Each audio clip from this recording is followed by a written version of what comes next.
नमस्कार, मैं रचना शर्मा चढ़ती कला टाइम टीवी देख रहे सभी दर्शकों का स्वागत करती हूं। आप देख रहे हैं हरियाणा के विशेष समाचार।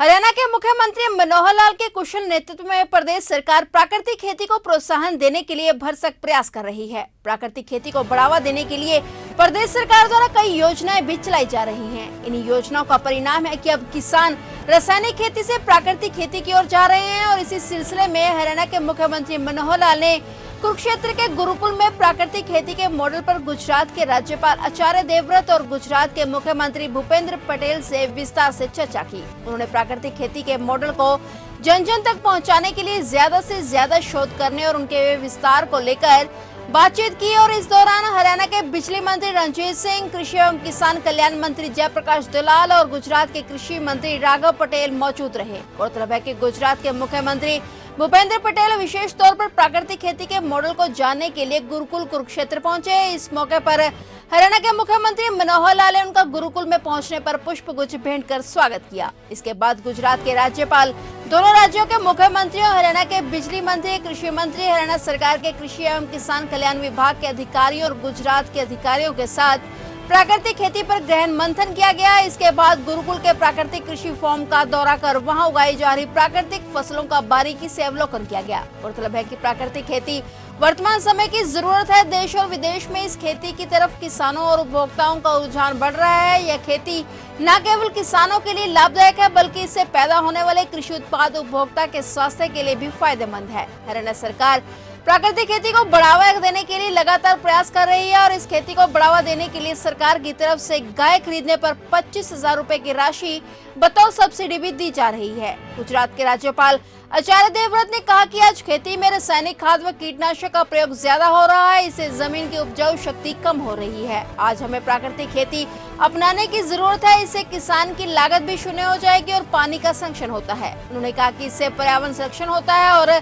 इससे बना भोजन शुद्ध होता है, किसान की आय बढ़ती है। भारत के प्रधानमंत्री नरेंद्र मोदी का संकल्प है कि भारत का किसान समृद्ध हो और खुशहाल हो, इसलिए हमें प्राकृतिक खेती को बढ़ावा देने की जरूरत है। गौरतलब है कि हरियाणा और गुजरात ने मिलकर प्राकृतिक खेती अपनाने के लिए जो आदान प्रदान किया है उसे अभियान के रूप में अपनाकर प्रदेश भर में जन आंदोलन का रूप दिया जाएगा। प्राकृतिक खेती देश के किसान के लिए जीवनदायिनी बन रही है। इससे उत्पन्न होने वाला अनाज, फल, सब्जी आदि सभी उत्पाद लोगों के लिए बहुत ही लाभकारी हैं। सरकार ने प्राकृतिक खेती को अपनाने के लिए जो निर्णय लिया है वह काबिल तारीफ है और हरियाणा सरकार इसको लेकर बेहद गंभीर है। मुख्यमंत्री मनोहर लाल ने कहा कि आज बेशक हम खाद्यान्नों के मामले में आत्मनिर्भर हैं, परंतु इसके लिए हमें एक बहुत बड़ी कीमत भी चुकानी पड़ी है। हमने खाद्यान्नों के मामले में आत्मनिर्भरता हासिल करने के लिए रासायनिक खादों, खरपतवार नाशकों और कीटनाशकों का अंधाधुंध प्रयोग किया, जिससे जमीन, जल और वायु प्रदूषित हुए। इसके साथ ही कृषि की उत्पादन लागत बढ़ी है और उत्पादकता में कमी आई है।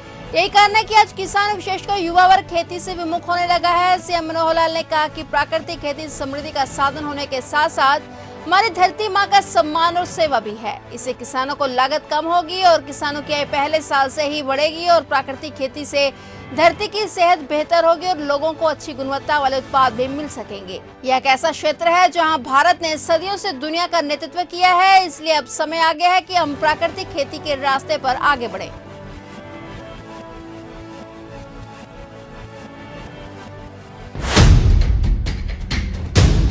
ज्यूरिख में हाल ही में डायमंड लीग फाइनल में पहला स्थान हासिल करते हुए इतिहास रचने पर मुख्यमंत्री मनोहर लाल ने पानीपत के रहने वाले एथलीट नीरज चोपड़ा को बधाई दी है। उन्होंने नीरज चोपड़ा के प्रदर्शन पर खुशी जाहिर की और उम्मीद जताई कि आगे भी उनका शानदार प्रदर्शन इसी तरह जारी रहेगा। उन्होंने कहा कि नीरज चोपड़ा हरियाणा के बेहतरीन खिलाड़ियों में से एक है और दुनिया भर में होने वाले खेल इवेंट्स में लठ गाड़ कर आते हैं। मुख्यमंत्री ने कहा कि निश्चित तौर पर देश और प्रदेश के युवा खिलाड़ी उनसे प्रेरणा लेंगे और अपने अपने खेल में पसीना बहाकर देश के लिए मेडल जीतने का पुरजोर कोशिश करेंगे। इस मौके पर सीएम मनोहर लाल ने कहा कि हरियाणा सरकार हमेशा खिलाड़ियों के साथ खड़ी है। खिलाड़ियों को किसी भी तरह की कोई कमी आने नहीं दी जाएगी, चाहे खिलाड़ियों की डाइट मनी हो या फिर प्रैक्टिस के लिए स्टेडियम और अन्य चीजों की उपलब्धता।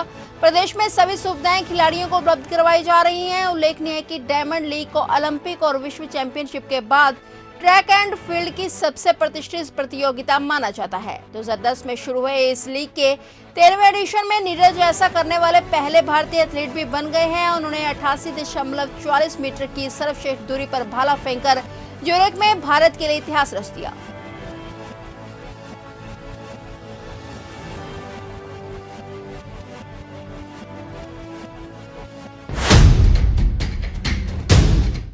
हरियाणा के मुख्यमंत्री मनोहर लाल ने कहा है कि राज्य में कोई भी व्यक्ति बिना घर के नहीं होना चाहिए। गरीब से गरीब व्यक्ति के सिर पर छत मुहैया करवाना हमारा प्रमुख उद्देश्य है। मुख्यमंत्री प्रदेश में लागू केंद्रीय योजनाओं की समीक्षा बैठक की अध्यक्षता कर रहे थे। उन्होंने इस अवसर पर प्रधानमंत्री आवास योजना शहरी व ग्रामीण, प्रधानमंत्री ग्राम सड़क योजना शहरी व ग्रामीण, प्रधानमंत्री जीवन ज्योति योजना, अटल पेंशन योजना, किसान क्रेडिट कार्ड योजना, प्रधानमंत्री स्वनिधि योजना, डायरेक्ट बेनिफिट ट्रांसफर योजना, प्रधानमंत्री गति शक्ति योजना, नई राष्ट्रीय शिक्षा नीति, वन डिस्ट्रिक्ट वन प्रोडक्ट योजना के अलावा अमृत सरोवर योजना की भी समीक्षा की और आवश्यकता अनुसार कदम उठाने के निर्देश दिए। मुख्यमंत्री मनोहर लाल ने प्रधानमंत्री आवास योजना की विस्तृत जानकारी लेने के बाद अधिकारियों को कहा कि जिनके पास न घर है न जमीन है, ऐसे लोगों को छत मुहैया करवाने में वरीयता दी जाए। उन्होंने कहा कि मुझे इन गरीब लोगों की चिंता है, इन सभी को घर देने के लिए कोई प्लान बनाओ और पैसे की वजह से घर बनाने का काम नहीं रुकना चाहिए। उन्होंने अधिकारियों के इस कार्य में गति बढ़ाने के निर्देश देते हुए कहा कि वे मासिक लक्ष्य निर्धारित करें और उक्त योजना के तहत 100% सर्वे का कार्य भी जल्द से जल्द पूरा किया जाए। मुख्यमंत्री ने प्रधानमंत्री ग्राम सड़क योजना की समीक्षा करते हुए कहा कि एक गांव से दूसरे गांव को जोड़ने वाली सभी सड़कों को पूरा किया जाए और केंद्र सरकार द्वारा दिए गए टारगेट को समय से पूरा करें। उन्होंने प्रधानमंत्री जीवन ज्योति योजना के तहत एक मैकेनिज्म बनाने के निर्देश दिए ताकि हर लाभपात्र को इसका फायदा मिल सके। इस दौरान मुख्यमंत्री को बताया गया कि हरियाणा की डीबीटी योजना पूरे देश में अव्वल है। इसमें 150 योजनाओं को डीबीटी के आधार से लिंक किया गया है और इन योजनाओं में 94 योजनाएं राज्य की और 56 योजनाएं केंद्र सरकार की शामिल हैं। मुख्यमंत्री ने प्रधानमंत्री गति शक्ति योजना के तहत किए जा रहे कार्यों में भी तेजी लाने के निर्देश दिए। इस अवसर पर मुख्यमंत्री के प्रमुख प्रधान सचिव डीएस ढेसी, प्रधान सचिव वी उमाशंकर, वित्त आयुक्त वीएस कुंडू, वित्त एवं योजना विभाग के अतिरिक्त मुख्य सचिव अनुराग रस्तोगी, उद्योग एवं वाणिज्य विभाग के अतिरिक्त मुख्य सचिव आनंद मोहन शरण, मुख्यमंत्री के अतिरिक्त प्रधान सचिव डॉक्टर अमित अग्रवाल, प्रधान ओएसडी नीरज जसवाल समेत अन्य वरिष्ठ अधिकारी उपस्थित थे।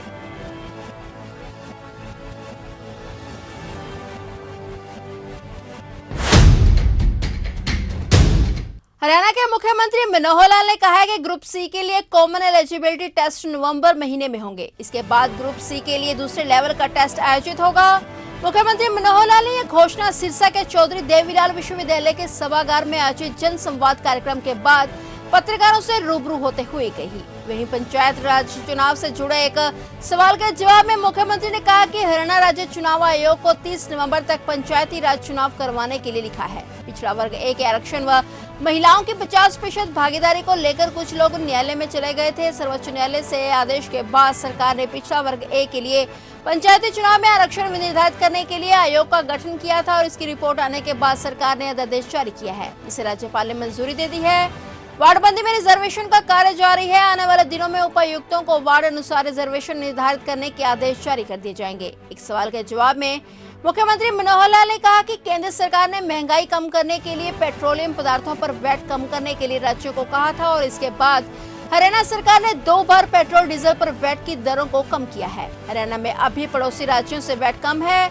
जनसंवाद कार्यक्रम के दौरान एक महिला का विषय भी मुख्यमंत्री के सामने आया, जिसमें महिला सुरजीत कौर ने बताया कि मृत्यु से पहले उसके पति ने वसीयत में 27 एकड़ जमीन को 3 पुत्रों के नाम कर दिया था और अब पुत्र उसे गुजारे के लिए भी पैसे नहीं दे रहे हैं। ऐसे में मुख्यमंत्री ने निर्देश दिया कि वसीयत को तो बदला नहीं जा सकता, लेकिन महिला को 27 एकड़ जमीन में से 1/4 हिस्से की आमदनी दी जाएगी। मुख्यमंत्री ने कहा कि जनसंवाद कार्यक्रमों का सिलसिला जारी रहेगा। इससे पहले रोहतक व करनाल में जनसंवाद कार्यक्रमों का आयोजन किया जा चुका है और सिरसा में यह तीसरा कार्यक्रम था। जनता की शिकायतों को सुनने के लिए उपायुक्तों को भी प्रतिदिन 11 बजे से 1 बजे तक जन शिकायतों को सुनने के निर्देश दिए गए हैं। वहीं सड़कों की मुरम्मत पर एक सवाल का जवाब देते हुए मुख्यमंत्री मनोहर लाल ने कहा कि बरसाती मौसम के बाद 6 विभाग सड़कों की मुरम्मत का कार्य कर रहे हैं, जिसमें लोक निर्माण विभाग, हरियाणा राज्य कृषि विपणन बोर्ड, शहरी स्थानीय निकाय, हरियाणा शहरी विकास प्राधिकरण व हरियाणा राज्य औद्योगिक व ढांचागत विकास निगम शामिल हैं। मुख्यमंत्री ने कहा कि हरियाणा राज्य कृषि विपणन बोर्ड द्वारा 650 किलोमीटर सड़कों को सुधार किया जा रहा है और हर विधानसभा क्षेत्र में सरकार द्वारा 25-25 करोड़ रुपए सड़कों की मुरम्मत के लिए दिए जा रहे हैं। सीएम मनोहर लाल ने कहा कि आज का दौर युग परिवर्तन का दौर है और ऐसे में बहुत सी सेवाएं ऑनलाइन हो रही हैं। ई राष्ट्रीय कृषि बाजार भी उसी का हिस्सा है। अब किसान अपनी फसल इसके माध्यम से केरल से असम तक के व्यापारी को बेच सकते हैं, जहां उसे फसल के अच्छे भाव मिलेंगे।